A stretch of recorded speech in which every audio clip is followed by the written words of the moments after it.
The last 3 days before leaving this world, I decided to get along with Reagan and be the perfect wife he always wanted. I stopped getting jealous of his first love and no longer threw tantrums over his constant overnight absences. On the first day, he sneered, "Well, it's about time you got sensible. If you'd been like this earlier, we'd both be happier." On the second day, his gaze became conflicted, his voice heavy with confusion. "Flora, why aren't you angry?" I smiled faintly. "Isn't this the version of me you wanted?" Before reconnecting with the system, Reagan and I had been in a silent standoff for a week. "Host, you finally decided to leave, huh?" The system's voice carried a tinge of schadenfreude. I didn't blame it. Back when I successfully captured Reagan's heart and chose to stay, the system had earnestly tried to dissuade me. Based on my years of experience, no one who stays ever ends up happy. But back then, I foolishly believed that the love between Reagan and me was indestructible and dismissed its warnings with confidence. Now, I smiled bitterly. How much time do I have left? As early as 3 days. I nodded, deciding to cherish these 3 days and make peace with Reagan. Once the system left, I took the initiative to call Reagan. It was the first time we'd spoken in days. But the call was rejected multiple times. Mechanically, I redialed until, finally, his voice came through, laced with irritation and impatience. "Flora, can you stop?" I froze for a moment, my already disillusioned heart still stinging from his words. Ignoring his tone, I asked gently, "Will you come home for dinner tonight? I made your favorite chicken wings." After a long silence, he exhaled sharply. "Fine, but only if you apologize to Jade first." A week ago, Reagan had helped his first love, Jade, celebrate her birthday. Jade posted photos on Facebook with the caption, "With you here, I'll never envy anyone else." In the photos, Jade had whipped cream on her face and clasped her hands together in a wish, surrounded by luxury gift boxes. Reagan stood behind her, bathed in warm candlelight, while she smiled innocently. Their mutual friends enthusiastically commented, praising their chemistry. Jade replied with a shy smiley face. I liked the post and commented, "Jealous of you having my husband by your side." Minutes later, the post was deleted. Reagan called immediately, furious. "Are you crazy, Flora? Today's her birthday, and you just had to ruin it, didn't you?" Jade's soft, teary voice came through the receiver. "Don't blame Flora, it's my fault for showing off that you were with me." Reagan comforted her gently, "This isn't your fault. She's just being petty and taking it out on you." Then, his tone turned icy as he scolded me. "You're overestimating yourself. Nothing is more important than her birthday." Each word cut like a knife. Furious, I clenched my fists and retorted, "Of course. Your first love's birthday is obviously more important than your wedding anniversary with your wife." Reagan's breathing hitched. In a quieter voice, he asked, "Today is our anniversary?" But before I could answer, Jade's sobs came through again. "Flora, it's all my fault. I'll apologize to you in person." Whatever guilt Reagan might have felt evaporated. He comforted Jade tenderly, then turned back to berate me. "It's just an anniversary. We can celebrate it any year. But this is Jade's first birthday since coming back to the country. Can't you be more understanding, Flora?" I told him, word for word, "No, I can't." Then, I hung up. Love and stability can never coexist, but Reagan didn't understand that. The ice cream cake melted, the little figures kissing on top disintegrating, smearing the words commemorating our 7th wedding anniversary. I picked up the cake and threw it in the trash. Later, my phone buzzed with a message from Jade's burner account. "I told you before, Flora, when it comes to choosing, it'll always be me. Believe it now?" Hours earlier, I wouldn't have believed her. Now, it was undeniable. Reagan didn't come home that night. When I woke up the next morning, he was eating breakfast in the dining room. Seeing me, he glanced up coldly and said, "Come to the office with me later and apologize to Jade. She's been feeling guilty and couldn't sleep all night because of your comment." I laughed bitterly. "I won't. What wife apologizes to a mistress? Flora, how can you say something so nasty?" He slammed the table hard. "Jade is just my secretary. She's lost everything, don't you have any sympathy?" I smirked at him. "Your secretary? The one you've been sleeping with?" Reagan's face darkened. He overturned the table, the dishes clattering onto the tiles. I closed my eyes and turned away, unwilling to look at him. Disappointment piled layer upon layer in my heart. How had Reagan become like this? Reagan growled angrily, "Since you're so stubborn, let's take a break for a while." He slammed the door and left. He didn't come back for a whole week. I was so heartbroken that I couldn't sleep through the nights. But during that time, Jade's alternate social media account kept updating nonstop. On a business trip to Bali with my boss, so happy. Accidentally fell on the beach and got my knee scratched by a little rock. The boss scolded me for 10 minutes because he was worried, but he ended up getting me a little cake as punishment, hee hee. Here's a perk, muscle pics. Snapped secretly. If my boss finds out, will he be mad? I didn't cry or make a fuss anymore. Silently, I saved these screenshots. A rotten relationship needs to be discarded in time. This morning, Jade's update said they'd returned from Bali. Reagan's voice continued over the phone. "Flora, did you hear what I said?" Snapping out of my thoughts, I replied faintly, "Okay." The previously noisy background on his end suddenly quieted down. A few seconds later, Reagan asked again, "What did you say?" I forced a smile and said, I agree to apologize to Jade. For the next 3 days, I'll fulfill all your requests. Then, I'll leave you forever." I followed the location Reagan sent me. The private room was loud and bustling. The moment I appeared at the doorway, someone whistled. "Flora's here." The teasing voices were full of anticipation. Since Jade's return, Reagan and I had been fighting nonstop, minor arguments every 3 days, major ones every 5. Everyone in the circle knew about it. Scanning the room, I found Reagan sitting at the center of the sofa. Our eyes met, his expression unreadable. Jade was snuggled next to him like a little bird seeking shelter. "I heard you're here to apologize to Jade," someone jeered. Reagan's friends were always quick to switch allegiances. When Reagan loved me, they didn't dare joke about me. But now that Jade was back, it was clear where she stood in Reagan's heart. As for me, I now earned their disdain.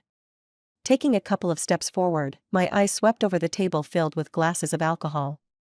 I picked one up gently and said, "To show my sincerity, I'll down this drink and apologize to Miss Jade. Is that okay?" Reagan tilted his head, watching me with amusement, remaining silent. The others exchanged excited glances, eager to watch the show. "What's going on here?" Jade suddenly stood up, like a startled rabbit, and hurried to snatch the glass from my hand. "You only scolded me a little. It's something I deserved. How could I possibly accept your apology?" Her eyes reddened as she spoke. Reagan's gaze softened with concern as he stood and pulled her back into her seat. "Why can't you accept it? With me here, no one's allowed to bully you." Jade's eyes sparkled as she looked at Reagan with gratitude before turning back to me.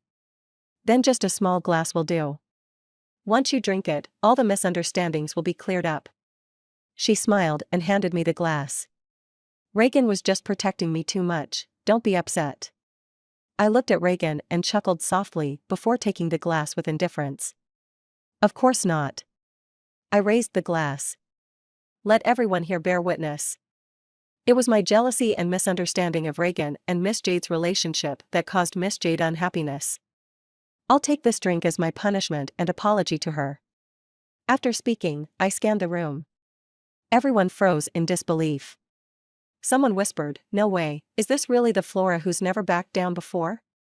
Even Reagan, at the center of the room, looked momentarily stunned. Ignoring his fleeting surprise, I raised the glass and drank it all. I'm allergic to alcohol. Most people wouldn't know, but Reagan does. As the alcohol coursed through me, my body felt like a piece of driftwood in a river. Someone stepped forward to steady me. "Don't drink anymore." Through the haze, I managed to recognize Tony, one of Reagan's friends. Of everyone in the room, he was the only one who hadn't mocked me. "Thank you," I murmured, my voice small. I wanted to look up and ask Reagan if this apology was enough. Instead, I saw Jade quickly exchange a glance with someone else. Immediately, another voice rang out, "Great drinking skills. But if you really want to show sincerity, 1 glass isn't enough, right?" The person shoved an entire bottle of red wine toward me with ill intentions, glancing back at Reagan. Don't you think so? Reagan's brows furrowed deeply as he silently watched the bottle being pushed toward me. Just as he opened his mouth to speak, Jade's choked voice interrupted. Don't say that. It's already an honor for her to lower herself and apologize to someone like me, whose family is broken. As long as she doesn't humiliate me at work anymore or disrupt the company, I'm fine with anything. Reagan raised an eyebrow, looking at her incredulously. She humiliated you at work? When? Jade hesitated and then stammered. It was my first day as your secretary. Anger flared in Reagan's eyes as he turned to me. I met his gaze directly and admitted, that's right, I did.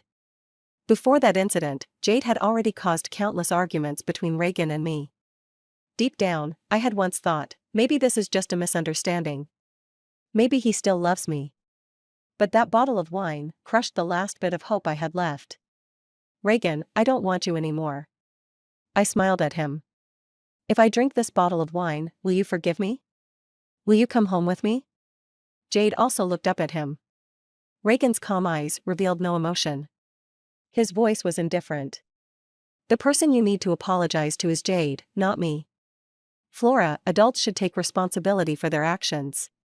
I swallowed the bitterness in my throat and nodded woodenly. Okay. But in the next second, the bottle in my hand was snatched away. Reagan, drinking an entire bottle could kill someone. It was Tony. Reagan smirked but ignored him, his gaze fixed on me. Flora, the choice is yours. I won't force you. My heart, already shattered to pieces, somehow didn't feel the pain anymore. I'll drink. Determined, I took the bottle back from Tony. After softly thanking him again, I tilted the bottle to my lips and took large gulps. In a daze, I thought I saw Reagan pushing through the crowd, striding toward me. The bottle was pulled from my hand, and my body felt heavy as I collapsed. Reagan, this wine tastes so bitter. In my dream, I seemed to return to 7 years ago. It was when I first arrived in this world. Back then, Reagan was repressed and cruel. He was an illegitimate child, brought back to his father's family only after his mother passed away. The system explained the plot to me.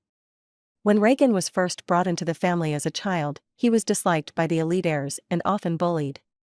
One time, when a group of heirs squirted water at him with toy guns, Jade, wearing a little white princess dress, stepped forward to shield him. This became an unforgettable moment of beauty in Reagan's memory. What he didn't know was that Jade's bravery and kindness were just a calculated act to impress the male lead watching from afar. To her, Reagan was merely a tool.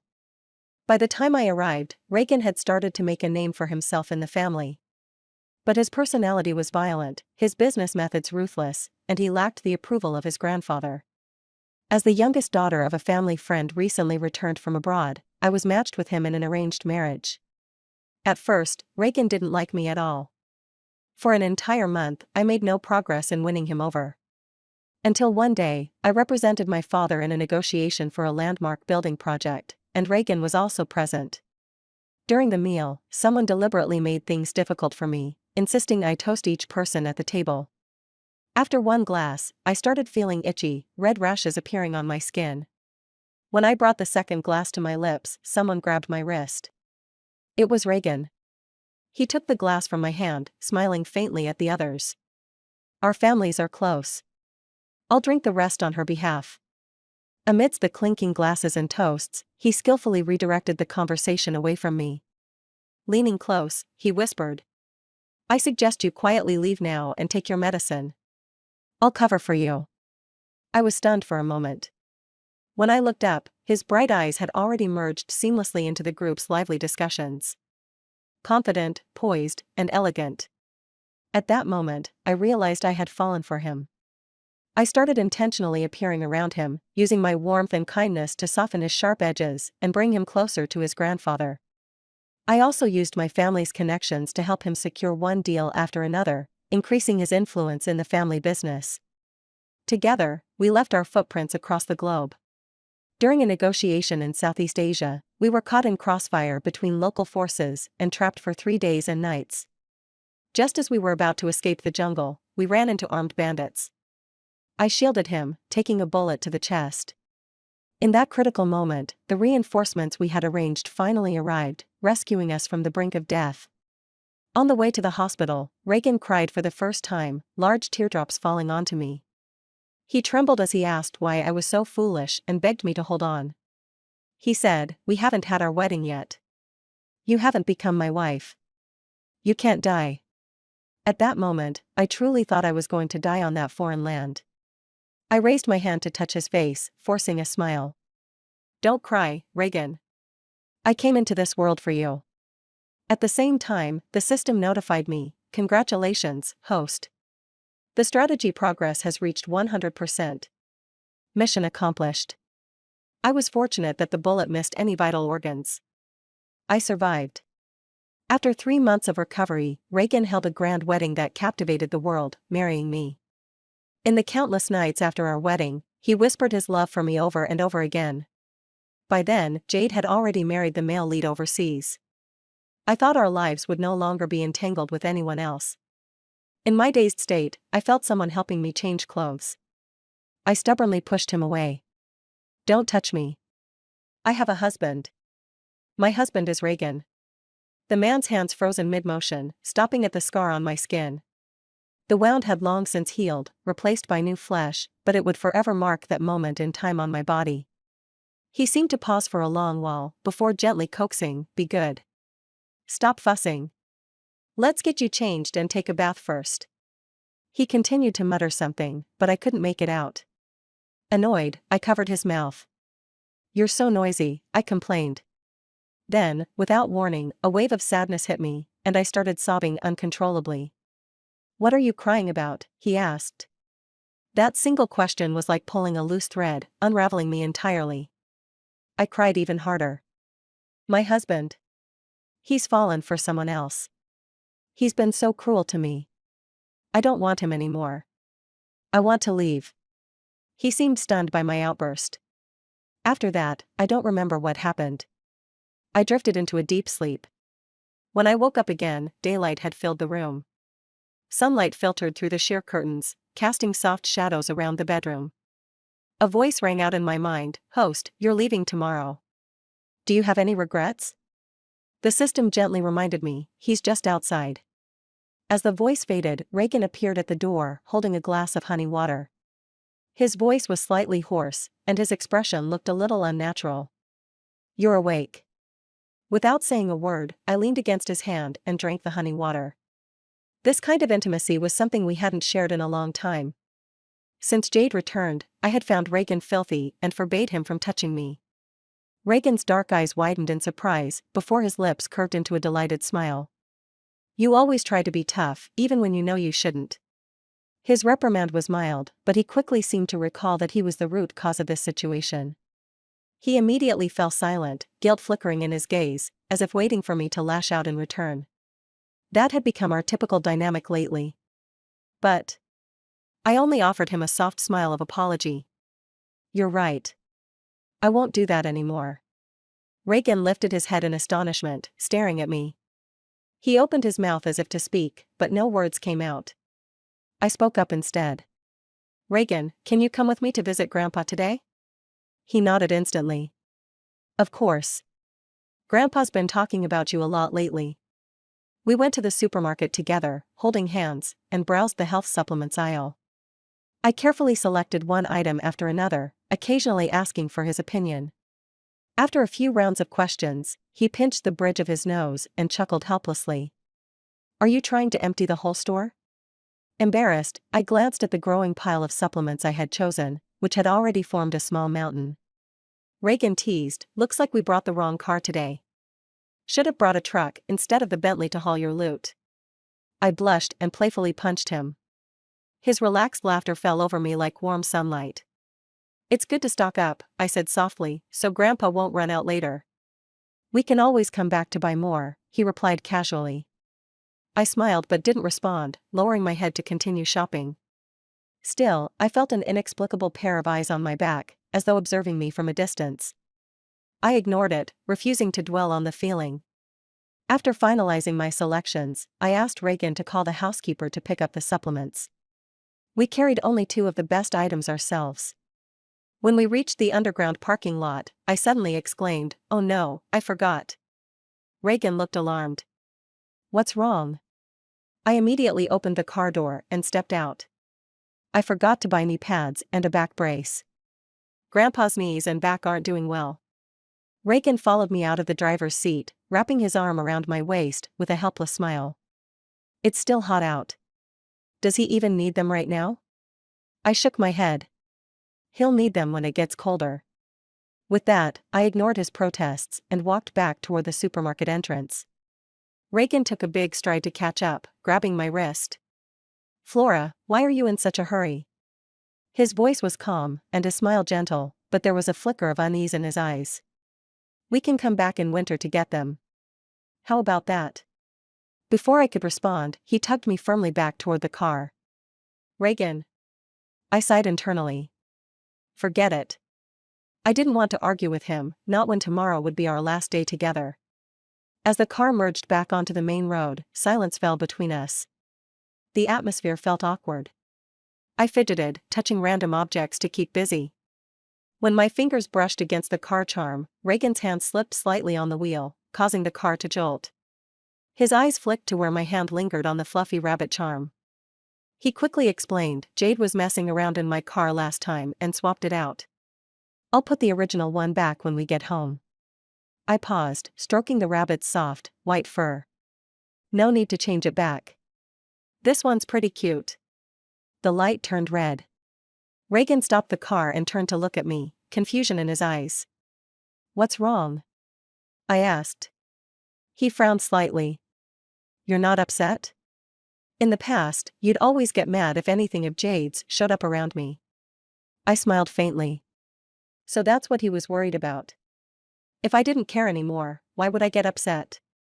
I was wrong before, I said, gazing at the license plate of the car ahead. Jade has a childhood bond with you. Now that she's divorced and her family's fallen apart, I should show her more sympathy and kindness. Competing with her over everything. That wasn't right. I sighed softly. Reagan's frown deepened. But that charm. You made it yourself. Doesn't it bother you? The light turned green, and I reminded him, it's green. Reagan stayed quiet for a few seconds before restarting the car. I turned my head to look out the window at the passing traffic, lost in thought. Did it bother me? I asked myself. My mind wandered back to the day I went to Mount Wutai. By then, Reagan had already solidified his power, though he had no shortage of enemies. Assassination attempts came regularly, leaving me constantly on edge. One night, after waking from a nightmare, I had asked a fortune teller to teach me how to make a lucky charm for him. Now, that charm had disappeared, and I no longer felt the need to ask about it. I had loved sincerely, but only the passionate and genuine Reagan of the past.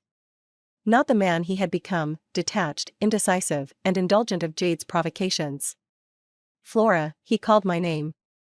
But before he could say anything more, his phone rang. We both glanced at the screen. It was Jade. I smiled, picking up the phone. You're driving. I'll answer for you.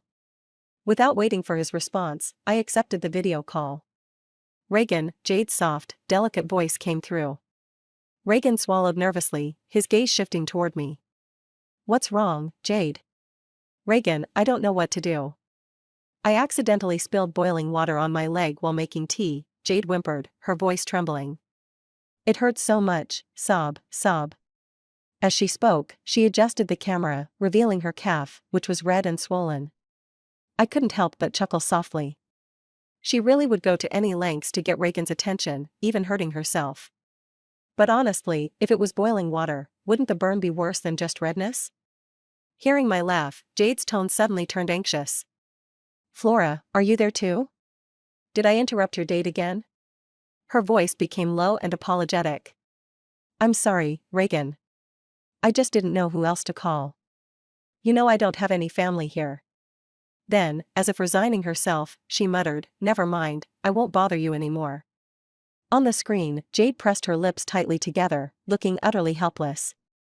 Don't worry, Reagan instinctively pressed the accelerator, overtaking the car in front. But a moment later, as if remembering something, he softened his tone and said to Jade, I can't come over right now, I have something important to do. I'll call Tony and have him check on you. I stared at him in surprise, my mouth slightly open. The video call ended abruptly. Reagan blinked awkwardly, noticing my reaction. "Why are you looking at me like that?" But before I could answer, a snicker escaped my lips. So he knew how to say no. So he could see through Jade's manipulative act. Then what did all those arguments between us mean? All the excuses he gave me before? Seeing me remain silent, he went ahead and called Tony, asking him to check on Jade.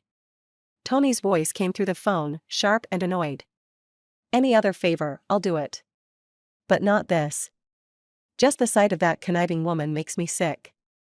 You always sympathize with her tragic backstory, but it's not like Flora caused any of it. Let me warn you, if you keep letting her manipulate you like this, one day, you'll regret hurting Flora." Suddenly, a mechanical voice chimed in my head. "Host, this Tony guy is a real ace." Startled, I leaned forward, nearly hitting the dashboard. Reagan, quick to react, stretched out an arm to steady me, preventing the fall. I blinked, momentarily stunned, then muttered, "Thanks." His emotions flickered in his eyes as he reached out to pat my head. "We're married. You don't need to thank me for something like this." I tilted my head to avoid his touch, and his hand paused midair. Realizing my abruptness, I quickly reassured him, "Focus on driving for now." As we neared the Gu family's old mansion, Reagan's phone rang again. It was Jade. A flash of irritation crossed his face as he answered, "What now?" His cold and curt tone seemed to catch Jade off guard. There was a brief silence before she began crying again. "Reagan, I'm in so much pain. How can you just leave me like this?" The mansion was already in sight. Reagan looked conflicted. I smiled at him. "Go check on Jade. She's hurt and needs someone with her." His expression darkened, sadness clouding his gaze as he looked at me. "You need someone with you too." "Reagan." Jade's voice suddenly sharpened. "You promised me when we were kids that you'd always be there for me when I needed you. Did you forget?" Reagan stiffened, glancing at me instinctively. I chuckled lightly and said casually, "It's okay. We're almost at Grandpa's house anyway. I'll just take a cab from here." Reagan hesitated, wanting to say more. But my tone was gentle, yet firm. He eventually agreed to go to Jade, but insisted on dropping me off at the mansion first. As I got out of the car, he looked at me with worry. "Flora, go see Grandpa. I'll be back soon." I smiled at him softly, my gaze serene. I watched the car's shadow grow smaller and disappear in the distance. "Goodbye, Reagan," I whispered. My phone vibrated, alerting me to a new message. It was from Jade. "Flora, you think that old man can keep Reagan by your side? You've already lost." I calmly typed back, "Are you sure about that? Today's outing with Reagan?" I was the one who tipped Jade off about it. The calls she made along the way? I had anticipated them all. This wasn't the first time such a scene had played out, but I didn't mind one more repetition. After I leave this place, I want to deepen Reagan's guilt and regret just a little more. From his reactions earlier, it was clear that he still had feelings for me. Perhaps, if I had said the word, he would have stayed with me instead of running to Jade. But late realizations no longer interest me. I find them disgusting.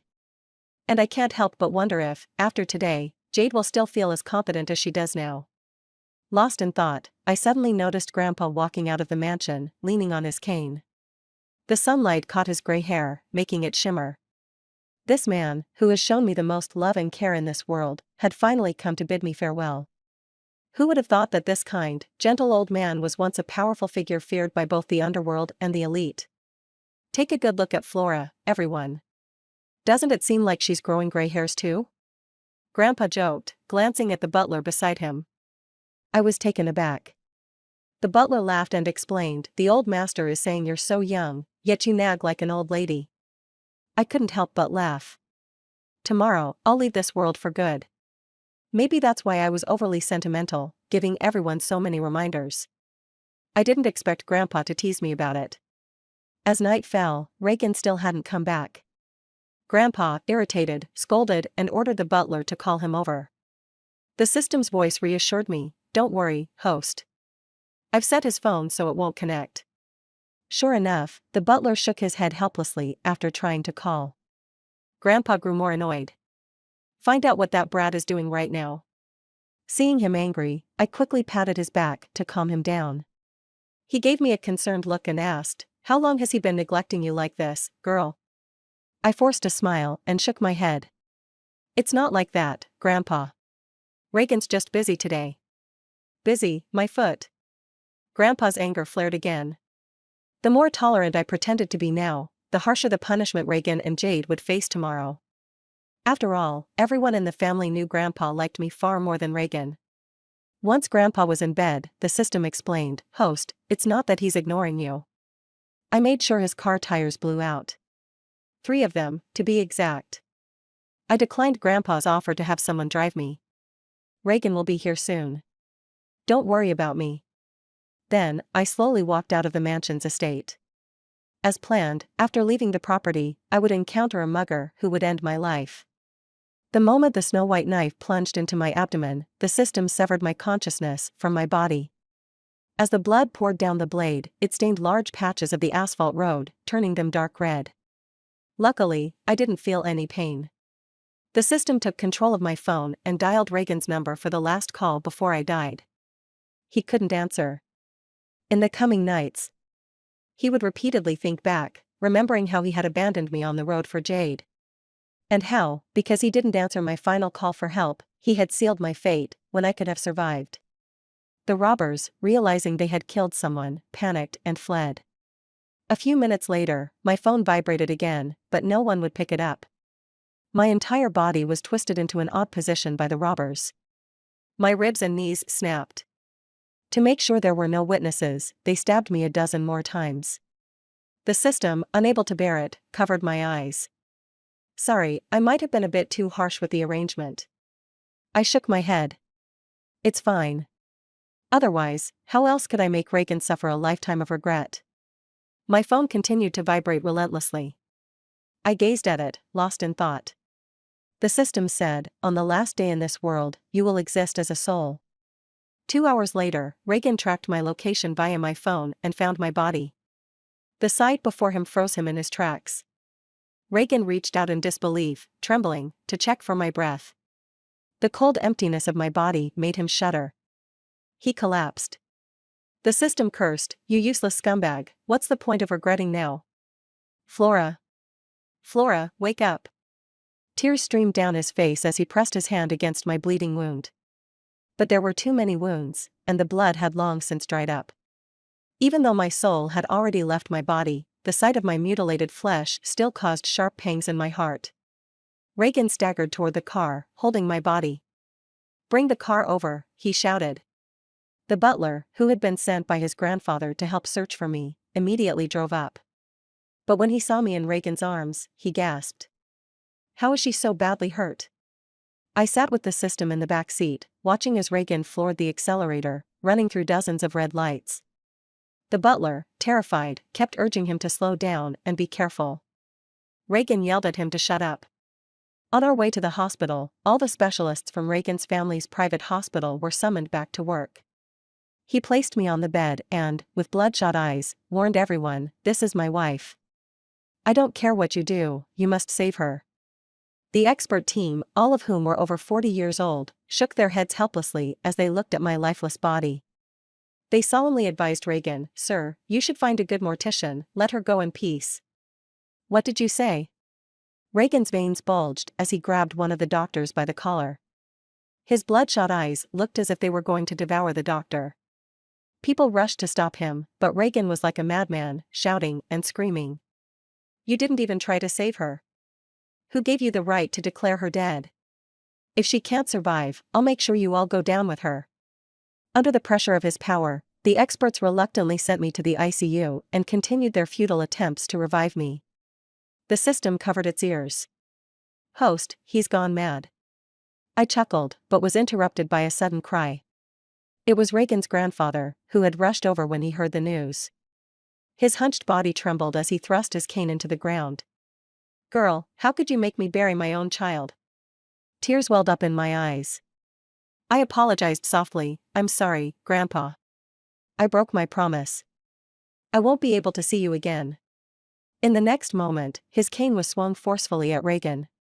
"It's all your fault," Grandpa shouted, pointing at Reagan. I just found out that you've been hanging around with that woman. Flora has been so heartbroken, hiding it all from me. He staggered toward Reagan and kicked him to the ground. Do you deserve her? Don't you remember? She's not just your wife, she's the one who saved your life. Grandpa's words almost took his breath away. The experts present quickly rushed to perform emergency measures on Grandpa. Reagan collapsed on the ground, staring blankly at my body on the bed, tears streaming down his face. I thought, you would never leave me. Flora, I was wrong. I regret it. Please wake up and forgive me.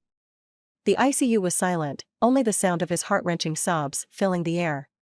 From Reagan's perspective, my phone was easily unlocked by Reagan. The password was the date of our wedding. His hand trembled as he turned on the phone, and the first thing he saw was the text message interface.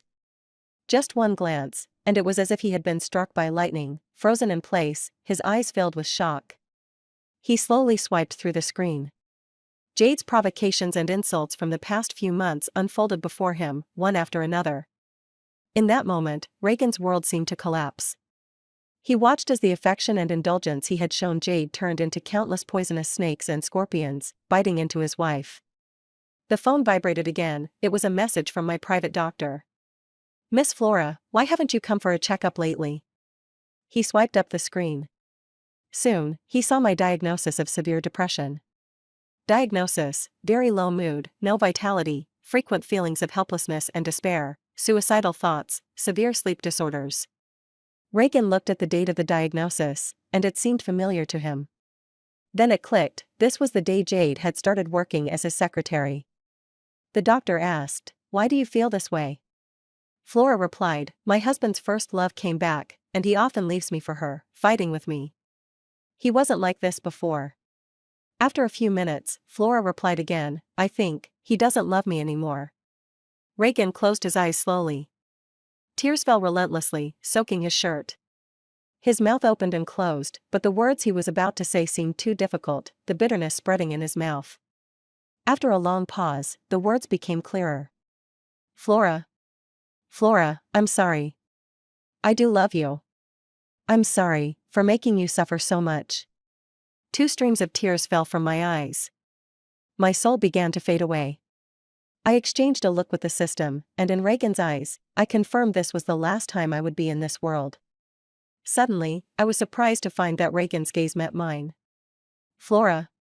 He reached out frantically, trying to grab me and stop me from leaving. I gave a sad smile. Reagan, I have no last words for you, and I don't accept your apology. As I spoke, my soul vanished completely in Reagan's broken gaze. When I woke up again, I was lying in a hospital bed. The orphanage director, my mother, was overjoyed, crying, "Flora, you're awake." She rushed to call the doctor before she could even talk to me. That's when I remembered, in the original world, I had died trying to save someone. My soul had entered the Bookworld Administration Bureau. The director told me that everyone who dies saving others gets a chance at rebirth. As long as they complete their mission in the book world, they can be reborn in their original world. In the real world, people would call it a medical miracle. My mission in the book world was to win over the Yandere supporting male character, Reagan. After I recovered and was discharged, I returned to the orphanage to continue as the vice director. I had been thrown into the orphanage after birth, and grew up there, staying to help more children grow. One night, after all the children had gone to bed, I brewed some tea and had my final chat with the system in the yard. Host, Jade is dead. Ah? I was a little surprised. Why? The robbers had already killed someone. I used a little trick to make sure they told Reagan's grandfather Jade's name when they were caught. I nodded in admiration. The system, however, felt that it wasn't thorough enough. She died more horribly than you. You know that Reagan's grandfather used to be involved with the underworld, and he liked you so much, he took matters into his own hands. He didn't finish the sentence, but made a slicing motion across his neck. I could imagine just how cruel the old man's methods must have been. And then there's him, after you left, he was nearly beaten to death by grandfather. He gave up on himself, getting drunk every day in front of your grave. It won't be long before alcohol poisoning finishes him off. I clicked my tongue in pity. Such a shame about their family fortune. No one will inherit it. The system smiled slyly. A stack of bank cards appeared in front of me. After he dies, his assets will be transferred to these cards by the Book Transference Bureau. Host, are you ready to become an insanely rich woman? On that quiet summer night, my surprised exclamation rang out. I'm ready. The end.